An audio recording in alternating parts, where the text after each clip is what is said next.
Hey, what's up everybody? This is going to be the second video on Saturday updates. In this video, we are going to see two interesting things. The first one, the radius of our solar system, how it is measured. And the second one, we are going to talk about the solar eclipse that is going to occur tomorrow. We are going to discuss everything that you should know about the solar eclipse. And I have got a bonus question as well as answer. Let us jump into the video and know something today.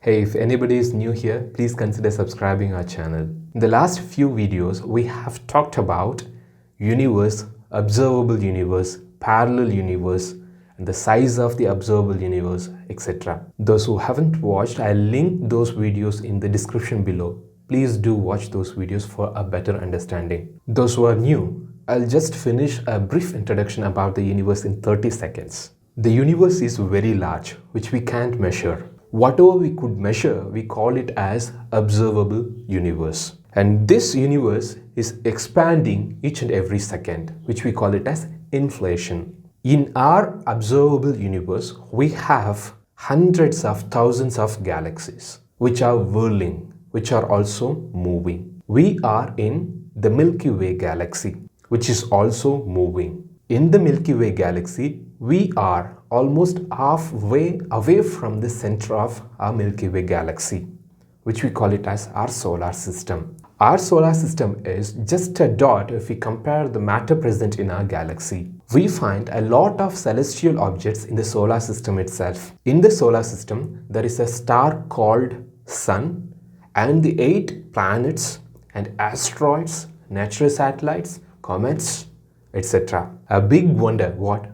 All these celestial objects are in motion, including the sun. Earth is moving, moon is moving, the planets are moving, the sun is moving, and our galaxy itself is moving. Everything is moving. So everything is in motion. Let us see 3 celestial objects and their total time for revolution. First one, moon takes 29.53 days for orbiting the earth once. That is to go around the earth once. Whereas earth takes 365 days and 6 hours for completing one revolution. That is going around the sun and coming to the initial position once. The earth takes 23 hours 56 minutes and 4 seconds for one complete rotation. And what about the sun? Whether the sun is rotating itself? Yes. So sun is also rotating. Since sun is not a solid, it's a gas giant, it takes different amount of time to complete the rotation in different places. For example, equator and the poles. At equator, the sun spins around once about every 25 earth days, and at poles 36 earth days. And our solar system is moving with a very high velocity. It is 7,20,000 kilometers per hour. Have the humans seen one complete revolution of our solar system in our galaxy? So far, no. Because for one complete orbit, it takes 230 million years. And we don't even have the proper record for the history of 4,000 years. And I'm not sure about the humans living on the earth for 230 million years. Well, how do we measure the radius of our solar system? Radius. In our solar system, the radius is going to be the distance between the center, that is the sun, and then the orbit of the last celestial object present in our solar system. Now, the question is, which is the last celestial object present in our solar system, which is bound to the force of attraction of the sun? It is not Neptune, it is not Pluto, it is Sedna, which is not a planet, but it is a planetoid, also called as minor planet, also called as asteroid, also called as a dwarf planet. The planets are also called as the asteroids. This term asteroid is not well defined. Whereas the planetoid or minor planet is considered to be a smaller sized asteroid. The size supposed to be 1000 kilometers to 1 kilometer in radius. This Sedna is also mentioned with a code number 90377 Sedna, which is considered to be the farthest object that we have known so far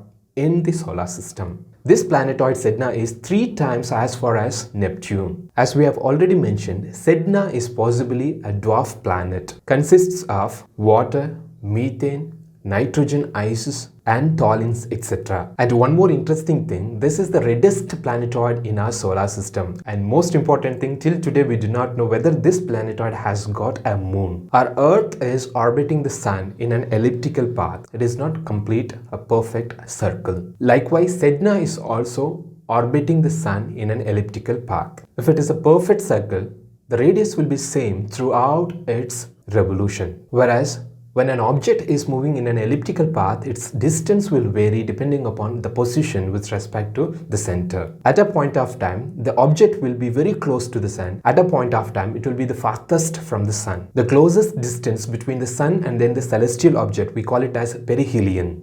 And the farthest distance between the Sun and the celestial object, we call it as aphelion. For Sedna, perihelion is just 76 astronomical unit, whereas aphelion is 937 astronomical unit, which will take 11,400 years to complete one revolution. So the radius of our solar system is measured with the help of Sun and Sedna. So the radius is 143.73 billion kilometers. Now we are going to see the second interesting topic in our video, solar eclipse. Basic simple question. I hope everybody knows the answer for it. Let me answer for those who do not know what solar eclipse is. A solar eclipse is a natural phenomenon which occurs when a portion of the Earth is engulfed by the shadow cast by the moon, which fully or partially blocks the sunlight. The reason for its occurrence is the Sun, the moon and the Earth are aligned. In simple terms, the Sun, the moon and then the Earth, all of them come in a straight line.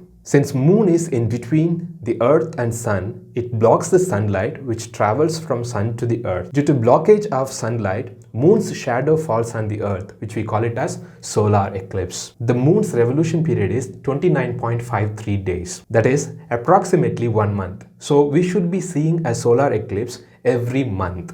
But we don't. Why?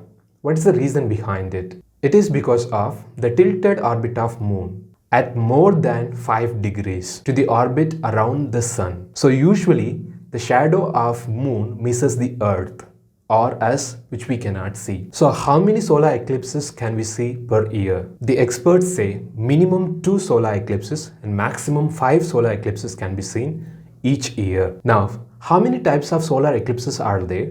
And how they are different from each other. There are 4 types of solar eclipses: partial solar eclipse, total solar eclipse, annular solar eclipse and hybrid solar eclipse.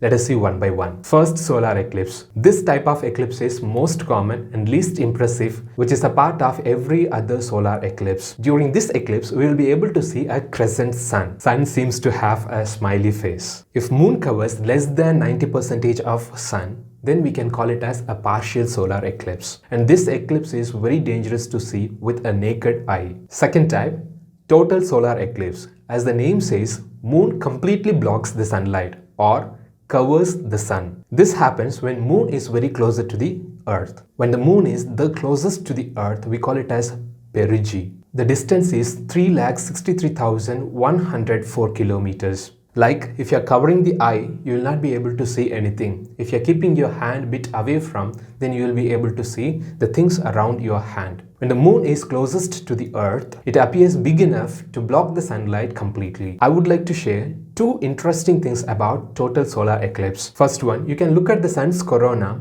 during the total solar eclipse without any safety glasses. And the second one, you can feel that you are under the shadow of moon. That too on a cloudy day.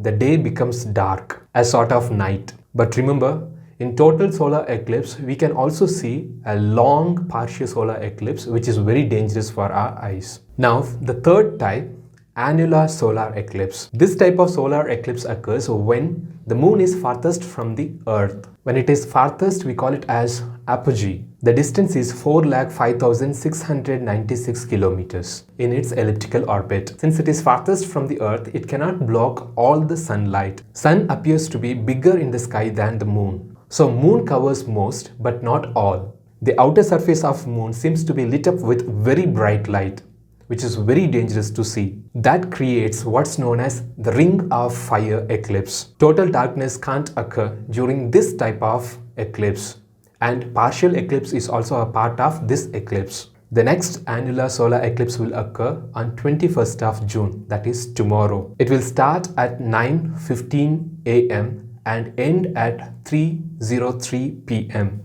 One more important thing, we cannot see solar eclipse for another 28 months from India. According to Nehru Planetarium report, we can see the solar eclipse on 25th of October 2022.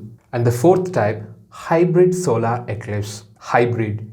Yes, your guess is absolutely correct. All the three together we call it as hybrid solar eclipse. To see this type of eclipse, we may have to cross the continents. This is very rare solar eclipse which occurs once in 10 years. Next hybrid solar eclipse will occur on 23rd of April 2023 in Australia. Who are eclipse chasers? People who travel to observe or witness the predicted central solar eclipse are called as eclipse chasers. Why is it dangerous to look or stare at the solar eclipse? The bright disk of the sun is called photosphere, which emits visible and invisible radiations. Visible radiations, Webb gear. Invisible radiations, gamma rays, X-ray, ultraviolet radiations, visible light, infrared radiations, microwaves, and radio waves. Under normal conditions, the sun is so bright we don't feel like looking at the sun or staring at the sun. But when there is solar eclipse with so much of the sun covered, it's more tempting and easier to stare at the sun. When we look at the photosphere of the sun, the retina of our eye may be damaged. And one important thing to know, the retina has no sensitivity to pain. We cannot know the damage instantly. We may not find it for hours. If we want to see very badly, we need to buy the eclipse glasses or pinhole projection method. Seeing them through binocular or the telescope is also very dangerous. So tomorrow morning 9:15 am to 3 o'clock, we will be able to see annular solar eclipse, which is also called as ring of fire eclipse. Annular solar eclipse is very dangerous to watch. Please don't watch it. In case if you want to watch very badly, please use specially made eclipse glasses which may provide protection to your eyes. I hope this video might have given you some information about motion of the solar system, radius of the solar system, and the solar eclipses. If you think this video is informative, give me a thumbs up. If you have any questions pertaining to this video, please leave it in the comments below. If you think your friends also should know about the solar eclipse and radius of our solar system, please share the links with them. And if you want me to talk about any of the topics that you are interested in, leave the topics in the comments below. Thank you for watching. Love you all. See you in the next video. Bye-bye.